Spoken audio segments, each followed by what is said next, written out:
حضرت عمر فاروق رضی اللہ تعالی عنہ۔ حضرت عمر معمولی شخص نہیں،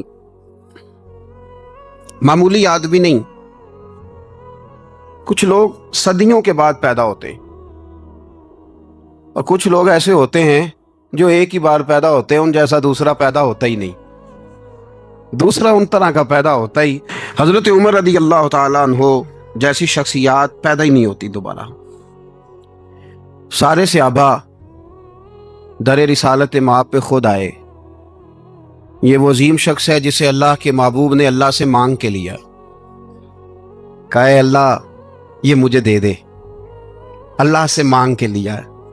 اس لیے صوفیاء کہتے ہیں کچھ مرید ہوتے ہیں، کچھ مراد ہوتے ہیں، کچھ مرید ہوتے ہیں، کچھ مراد ہوتے ہیں۔ مرید وہ ہوتا ہے جو چل کے آتا ہے، آ کے مرید ہوتا ہے۔ مراد وہ ہوتا ہے جسے کہا جاتا ہے کہ یہ کبھی میرا بن جائے نا، یہ کبھی آ جائے نا، میرا بن جائے، اس کو مراد کہتے ہیں۔ حضرت عمر مصطفیٰ کریم کی مراد ہیں، حضور کی مراد ہے۔ اللہم اعز الاسلام بے اسلام عمر ابن خطاب، اے اللہ اسلام کو عزت دے دے، میرے عمر کو کلمہ پڑھنے کی توفیق عطا فرما دے۔ اور کیسے دعا مانگی؟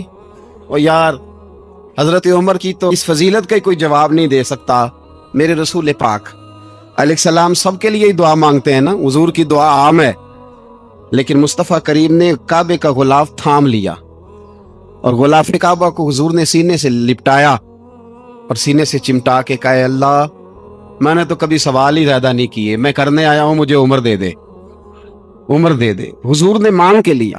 اور پھر جب جس کو حضور مانگے اللہ سے کہ حضرت عمر رضی اللہ تعالیٰ عنہ کا آج یوم شہادت ہے، میرا تو دل کرتا تھا کہ فجر سے باتیں شروع ہوں اور سارا دن ہی عمر کی باتیں ہوتی رہیں، سارا دن جناب عمر کی باتیں، سارا دن، اس لیے کہ ذکر جناب عمر کا ہوگا پر راضی اللہ کے رسول ہوں گے صلی اللہ، تو جاگ کے بیٹھیں، خوش ہو کے بیٹھیں۔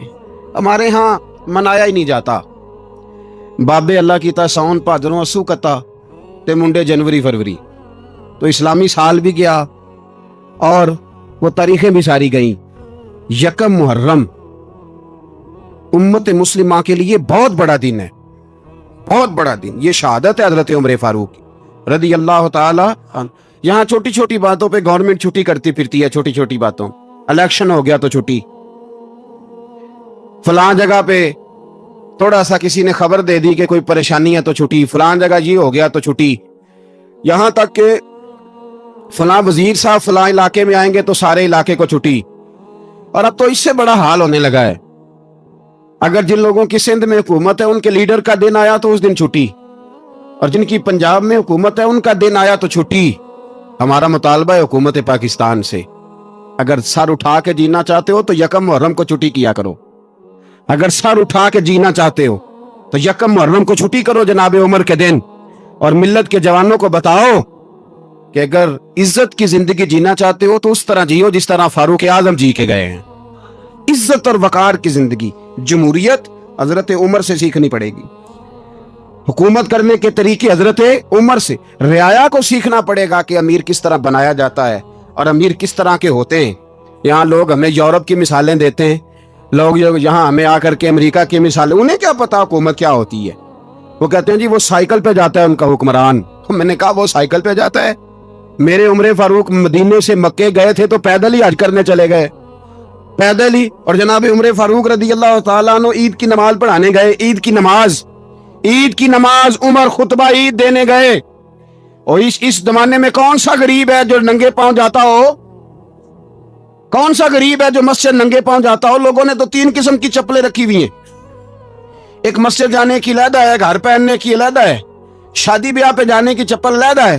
حضرت عمر فاروق رضی اللہ تعالیٰ عنہ نکلے عید کا خطبہ دینے کے لیے تو بیوی سے کہنے لگے جوتا، اس نے کہا صاحب اتنی دفعہ ٹوٹا ہے اب گانٹھا نہیں جا سکتا، اتنی دفعہ ٹوٹا ہے کہ اب دوبارہ پیمند نہیں لگ سکتے۔ تو حضرت عمر کہنے لگے چل کوئی حرج نہیں ہے، بغیر جوتے کے ننگے پیر ہی چلتے ہیں، کوئی حرج نہیں۔ تو کہنے لگے لوگ کیا کہیں گے؟ فرمایا چپ کر، لوگ جس دن عمر نے یہ دیکھ لیا نا لوگ اس کے بارے میں کیا کہتے ہیں، اس دن عمر نہیں رہے گا۔ تو کہا پھر آپ کا نظریہ کیا ہے؟ فرمایا میرا نظریہ یہ ہے کہ رب رسول میرے بارے میں کیا کہتے ہیں، لوگوں کا کیا ہے؟ لوگ کل کسی کے بارے میں کچھ کہتے ہیں اور پرسوں کچھ کہتے ہیں. میرا نظریہ یہ ہے کہ رب رسول میرے بارے میں ننگے پیر عمر جا رہے ہیں. کون جی؟ میں بڑا ماڑا. اچھا جناب، کیا کیا غربت ہے؟ 10 قسم کے جوڑے لٹکے ہوئے ہیں کمرے میں، اور پہننے کی فرصت نہیں. سویرے کیا پہننا ہے، شام کیا پہننا ہے، 15 سوٹ کٹھے استری ہو کے لانڈری والا بھیج رہا ہے، اور تو غریب ہے.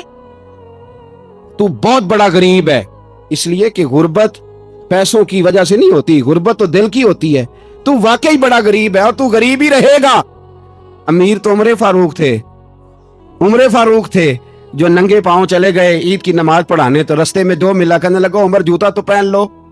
فرمایا تمہیں عمر کا جوتا نہ پہننے کا نقص تو نظر آیا ہے، کوئی حرج نہیں. اگر عمر کو کبھی بتانا ہوا تو وہ والا نقص بتانا جو عمر کی سیرت میں پیدا ہو، کردار میں پیدا ہو، وہ والا نقص بتانا. یہ چھوڑو جوتے آتے جاتے رہتے. ننگے پاؤں گئے، پاؤں دھوئے، نماز پڑھائی، لوٹ آئے. او بھائی، یہاں تو ہمارا بناؤ سنگار اترنا، جتنی توجہ کپڑوں کی طرف ہے اتنی توجہ کبھی ہماری علم کی طرف ہوتی نا. جتنا ذوق شوق ہمارا بناؤ سنگار کی جانب ہے، اتنا بناؤ سنگار کبھی ہمارا اخلاقیات کی جانب ہوتا تو معاملات بڑی حد تک سنورے ہوئے ہوتے. حضرت سیدنا فاروق اعظم رضی اللہ تعالی اپنی زندگی کو ترتیب دیا. ایک دن بھی خلافت نہیں مانگی اللہ سے. حضرت عوف بن مالک اشجعی ایک صحابی ہیں. حضرت عوف بن مالک رضی اللہ تعالیٰ عنہ فرماتے ہیں کہ جناب ابو بکر صدیق کا زمانہ تھا تو میں نے خواب دیکھا. میں نے خواب میں جناب عمر کو دیکھا، اور میں نے دیکھا کہ کوئی کہنے والا کہہ رہا ہے کہ عمر وہ ہے کہ اللہ کے رستے میں کوئی اسے جتنا مرضی برا بھلا کہے یہ پرواہ نہیں کرتا. کس کے رستے میں؟ بولے سارے. اس کا مطلب ہے اللہ کے رستے میں لوگ برا بھلا بھی. قرآن مجید نے کہا وَلَا يَخَافُونَ لَوْمَةَ لَائِمٍ. کچھ لوگ ایسے ہیں جو برا بھلا کہنے والوں کی پرواہ نہیں کرتے. آپ یقین کرے اگر پرواہ شروع ہو جائے نا تو دین کا کام ختم ہو جائے. نہ کوئی تقریر کرے، نہ کوئی تدریس کرے، نہ کوئی پیری مریدی کرے، ختم ہو جائے اگر باتوں کی پرواہ ہو. لیکن وہ پرواہ، حضرت عوف بن مالک اشجعی کہتے ہیں میں نے خواب میں دیکھا کہ عمر وہ ہے جو کسی کی پرواہ. اور دوسری بات میں نے یہ دیکھی کہ عمر خلیفہ بنے گا. اور تیسری بات میں نے خواب میں یہ دیکھی کہ عمر شہید بھی کیا جائے گا، عمر شہید بھی ہوگا. یہ میں نے 3 باتیں خواب میں دیکھی. فرماتے ہیں میں نے آ کے خواب حضرت ابو بکر صدیق کو سنائی. وہ خلیفہ تھے. وہ کہنے لگے ٹھہر جا، میں عمر کو بلاتا ہوں، اس کے سامنے دوبارہ سنانا. اس کے سامنے فرماتے ہیں میں نے بلایا حضرت عمر فاروق کو، آ کے بیٹھے. خواب شروع ہوا کہ ایک بات تو میں نے یہ دیکھی کہ آپ ملامت کرنے والے کی پرواہ نہیں کرتے. دوسرا آپ خلیفہ بنے گے. جناب عمر کہنے لگے چپ کر، ابو بکر کے سامنے ہی کہہ رہا ہے، چپ کر، خلیفہ کے سامنے ہی کہہ رہا ہے. تو حضرت ابو بکر صدیق کہنے لگے عمر اسے کہنے دو، مجھے لگتا ہے رب کی رضا یہی ہے کہ میرے بعد اگر مصطفیٰ کا منبر ملے تو عمر کو ہی ملے. اسے کہنے دو. یار یہاں تو لوگ ڈینگے مارتے ہیں، یہاں تو لوگ دعوے کرتے ہیں میرے سامنے فلانے کو بھی بٹھاؤ، فلانے کو بھی بٹھاؤ، اس کو کیا پتا، اس کو کیا پتا. یہ تو بڑکے مارنے کا دور ہے. حضرت عمر رضی اللہ تعالیٰ عنہ کو تیسری بات کہی. حضرت عوف بن مالک نے کہا اب شہید کیے جائیں گے، میں نے خواب دیکھی ہے. نیک لوگوں کے خواب بڑی حد تک سچے ہوتے ہیں. کہا میں نے خواب دیکھی ہے. تو حضرت عمر کہنے لگے شہید تو دلیر لوگ ہوتے ہیں، شہید تو دلیر، جسے سارا زمانہ دلیر کہہ رہا ہے وہ اپنے بارے میں کیا کہہ رہے ہیں؟ کہتے ہیں شہید تو دلیر، میں تو کاہل سا آدمی ہوں، سست سا آدمی ہوں، میں تو اتنا کام ہی نہیں کرتا. تو یہ خواب تو نے جو دیکھا ہے نا پھر سے دیکھنا. تو ابو بکر صدیق فرمانے لگے عاجزی نہ کر، انکساری نہ کر، تو جو کہہ رہا ہے ٹھیک کہہ رہا ہے، لیکن مجھے سن کے شکر بھی ہوا ہے اور افسوس بھی ہوا ہے. افسوس اس بات کا کہ تیرے جیسا بطل عظیم چلا جائے گا، اور شکر اس بات کا کہ رب تجھے زندگی بھی اعزاز والی دے گا، اور شہادت کی موت دے کے اللہ تجھے موت بھی عزت والی عطا فرمائے گا. اللہ موت بھی تجھے عزت والی دے گا، تجھے کاہلوں جیسی موت اللہ. حضرت فاروق اعظم رضی اللہ. او بھائی یہاں تو اس زمانے کا سب سے بڑا مسئلہ پروٹوکول ہے. لوگوں کو پتا ہوتا ہے کامل پیر ہے، کامل مرشد ہے، لوگ نہیں جاتے. میں کسی کا مرید ہو جاؤں، میرا پروٹوکول کدھر گیا؟ پتا ہوتا ہے یہ کامل استاد ہے، میں اس کے پاس بیٹھوں گا تو میری تربیت کرے گا، لیکن لوگ شاگرد نہیں بنتے. میں کدھر گئی؟ یہ جو پروٹوکول کی مصیبت ہے نا، اس نے بڑے بڑے لوگ زیرو کر دیے، بڑے بڑے لوگ. اور یہ مت سمجھے کہ آپ کا وزیر اعظم پروٹوکول لیتا ہے. یا آپ کا صدر پروٹوکول وزراء ایسی کوئی بات نہیں.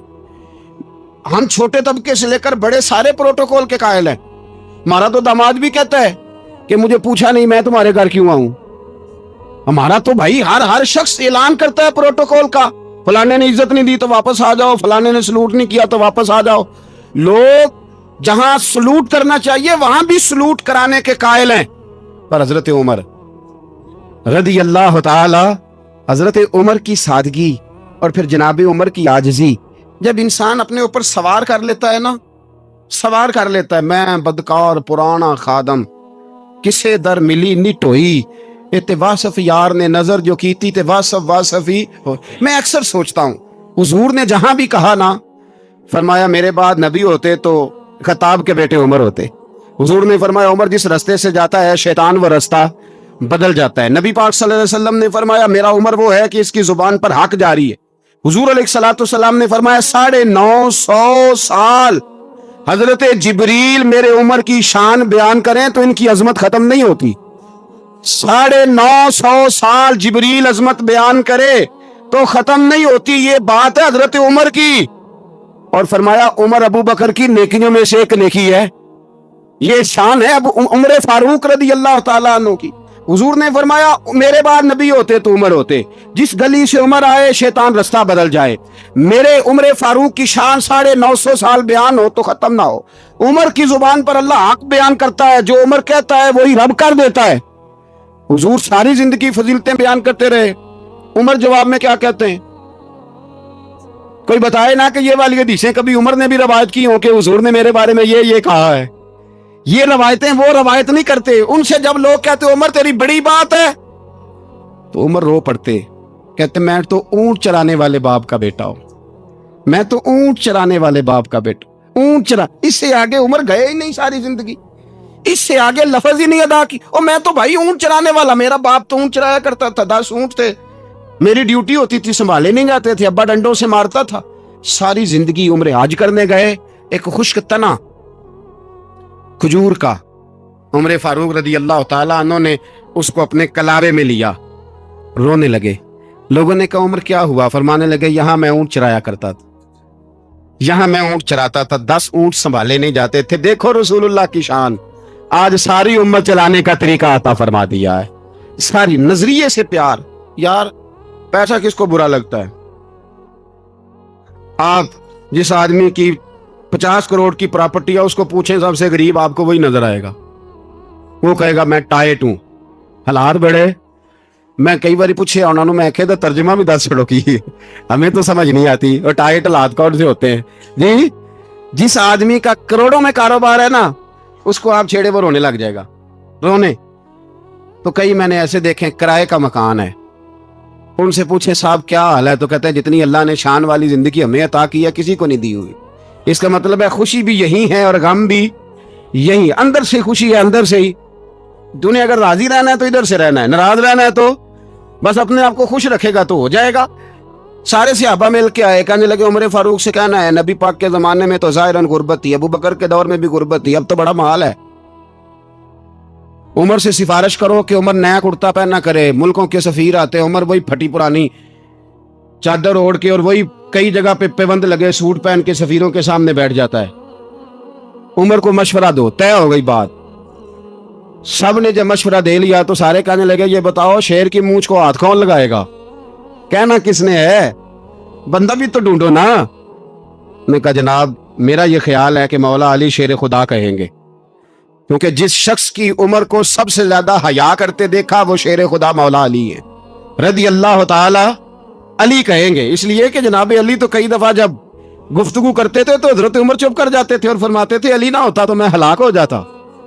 تو کہا علی سے کہو. جناب علی شیر خدا کو بلایا, کس کام کے لیے جی؟ اللہ اکبر. یہ ذرا آپ نے اس دور پہ اس بات کو ذرا کہا جناب ان سے کہیں کہ زیادہ نہیں, ایک کرتا نیا پہن لے. سفیر آتے ہیں, وزیر آتے ہیں تو ایک کرتا نیا پہن لے. حضرت علی کو بلایا, آپ فرمانے لگے کوئی اور بات ہوتی تو میں کہہ دیتا, یہ والی میں نہیں کہہ سکتا. کوئی اور ہوتی تو میں عمر کو کئی دفعہ کہہ دیتا ہوں, جلال میں بھی تو سن, یہ والی میں نہیں کہہ سکتا. میں تمہیں ایک مشورہ دیتا ہوں. کہ وہ کیا؟ کہنے لگے سیدہ عائشہ صدیقہ سے کہو، وہ مومنوں کی ماں ہیں، عمر ٹالے گا نہیں۔ اماں جی سے جا کے کہا اماں جی نیا کرتا عمر سے کہیں پہن لیں، وزیر آتے ہیں بڑے بڑے لوگ، تو چلو کوئی حرج نہیں۔ اماں جی نے کہا اچھا کوئی بات نہیں میں بلا لیتی ہوں۔ جناب عائشہ نے پیغام بھیجا، جب خادم نے کہا نا مصطفیٰ کے گھر سے پیغام آیا ہے، تو 20 لوگ بیٹھے تھے، عمر کانپتے ہوئے اٹھے، کانپتے دوڑے۔ حضرت عائشہ پردے میں تھی تو فرماتی ہیں عمر اتحیات کی حالت میں بیٹھ گئے۔ کہا اماں جی دیر تو نہیں ہو گئی مجھے آنے میں؟ کہا نہیں ٹائم پہ آ گئے ہو، کس لیے بلایا تھا؟ کہا عمر دیکھو غربت کے معاملات اور ہوتے ہیں، جب اللہ آسانی دے تو کوئی چیز استعمال کرنا حرام نہیں ہوتی، اگر حرام ہے تو بتاؤ۔ کہا نہیں اماں جی حلال ہی ہے۔ تو فرمایا پھر اتنے سفیر آتے ہیں، مشیر آتے ہیں، اب تو مال غنیمت بڑا آتا ہے، ڈھیر لگ جاتے ہیں مسجد میں، تو چل ایک نیا کرتا تم بھی پہن لیا کرو، اور آپ نیا کرتا پہنو گے تو دھاک بیٹھے گی غیروں پر، تو صحابہ کا مشورہ ہے کہ آپ نیا لباس پہنیں۔ اماں جی کہتی ہے میں نے حکم دیا تو عمر چپ کر گئے، گردن جھک گئی۔ تھوڑی دیر کے بعد سیدنا عمر فاروق نے سر اٹھایا تو داڑھی پہ آنسو گر رہے تھے، رو پڑے، کہنے لگے پاک محبوب کی پاک بیوی جیسے حکم کرتی ہو میں حاضر ہوں، پر مجھے وہ والا لباس پہنانا جو میرے مصطفیٰ نے پسند فرمایا ہے، اگر یہ رنگ رسول پاک کا ہے تو میں حاضر ہوں، اور اگر نبی پاک کا نہیں تو پھر جیسے آپ حکم کریں۔ جناب عائشہ کہتے ہیں عمر روئے تو میں زیادہ روئی، میرا پلو بھیگ گیا آنسوؤں سے۔ میں نے کہا عمر آپ جائیے۔ عمر یوں نکلے تو جو صحابہ کھڑے تھے وہ کونے میں تھے، سارے آ گئے۔ کہا اماں جی کیا بناؤ؟ فرمایا بھائی تم سب جو باتیں کہتے ہو وہ اپنی جگہ ٹھیک ہیں، پر عمر جو بات کرتا ہے وہ سب سے زیادہ ٹھیک ہے۔ عمر جس پہلو پر بات کرتا ہے وہ یار ایسی عاجزی، ایسا رنگ، ایسا انداز، ایسا طرز حیات، ایسی زندگی، اولاد کے معاملے میں لوگ بزدل ہو جاتے ہیں، بزدل، پر حضرت عمر کا بیٹا مصر گیا، وہاں سے کمائی کر کے لایا، تجارت کرنے گیا، لاکھوں کا مال۔ کون سا باپ ہے دنیا میں جس کا بیٹا باہر سے پیسے لے کے آئے تو ابا تفصیل پوچھے کہ بیٹا کہاں سے کمائے، کہاں سے لایا، کتنے ملے، کیوں آئے؟ کون سا باپ تفصیل پوچھتا؟ ابا تو کہتا لا صحیح، اور تعریفیں کرتا ہے میرا بیٹا بڑی کمائی کرتا ہے۔ کبھی پوچھا ہے اس سے کہ ڈیوٹی صحیح رہتا ہے کہ نہیں؟ کبھی پوچھا ہے کہ تو ایمانداری کی روزی لاتا ہے کہ حرام کی کماتا ہے؟ یہ باپ کی ذمہ داری ہے، یہ اماں کی ذمہ داری ہے۔ پھر کہتا ہے بیماری کیسے آ گئی، پریشانی کیسے آ گئی؟ تو نے کبھی سوال کیا اپنی اولاد سے؟ حضرت عمر فاروق رضی اللہ تعالیٰ عنہ کا بیٹا مصر سے پیسے کما کے لایا تو جناب عمر نے بلایا، فرمایا بیٹے اتنی تو تیرے پاس راس ہی نہیں تھی، تھوڑے سے تو پیسے لے کے گیا تھا، اتنی کمائی کیسے ہو گئی؟ اتنے تو پیسے نہیں تھے صاحب، کہاں سے کمائی لائے؟ اس نے کہا ابا جی وہ جو میرے چچا ہے نا مصر کے گورنر، آپ کے دوست، انہوں نے میری مدد کی ہے۔ فرمایا جتنے لوگ گئے تھے سب کی ہے مدد اس نے؟ کہا نہیں صرف میری کی۔ فرمایا تیری کیوں کی؟ تیری کیوں کی؟ کہا حضور آپ کے دوست ہیں۔ فرمایا چپ کر، حضور انہوں نے مجھے اتنے پیسے دیے، میں نے کاروبار میں ڈالے تو نفع آیا تو میں ان کی رقم دے کے۔ فرمایا خاموش ہو جا، باقی جتنے لوگ گئے تھے سب کی مدد کی اس نے؟ کہا نہیں حضور صرف میری کی۔ فرمایا اس نے تیری مدد نہیں کی، اس نے خلیفہ کے بیٹے کی مدد کی، اس لیے کہ وہ خلیفہ کو اپنے حق میں نرم کر سکے۔ فرمایا آدھا مال تیرا ہے، آدھا مال غنیمت کا ہے، مال خزانہ کا ہے، مسلمانوں کا ہے، اس لیے کہ تو جو وہاں سے مال کما کے لایا ہے وہ اپنے باپ کے خلیفہ ہونے کی وجہ سے کما کے لایا ہے، لہذا رکھ ادھر۔ یہاں کہتے ہیں کدھر سے آیا، کیسے آیا، کون سا حساب دیں، کیا کریں؟ او بھائی حضرت عمر رضی اللہ تعالیٰ عنہ کا اپنی اولاد کے بارے میں یہ رنگ ہے۔ ایک جنگ سے نا خوشبو آئی، خوشبو بڑی مہنگی ہوتی تھی، عرب میں خوشبو آج بھی بڑی مہنگی ہے، وہ زیادہ استعمال کرتے ہیں۔ میری باتوں کی سمجھ آ رہی ہے میرے بھائیوں؟ بڑی مہنگی خوشبو تھی۔ جب وہ خوشبو آئی تو حضرت عمر نے کہا، گھر میں پہلے پہنچی حضرت عمر کے، چونکہ زیادہ عورتیں استعمال کرتی تھی گھر کے اندر خوشبو، مرد بھی لگاتے تھے۔ حضرت عمر نے اپنی بیوی سے کہا، آپ کی زوجہ تو تھی وہ بڑی خوشبو کو پسند کرتی تھی۔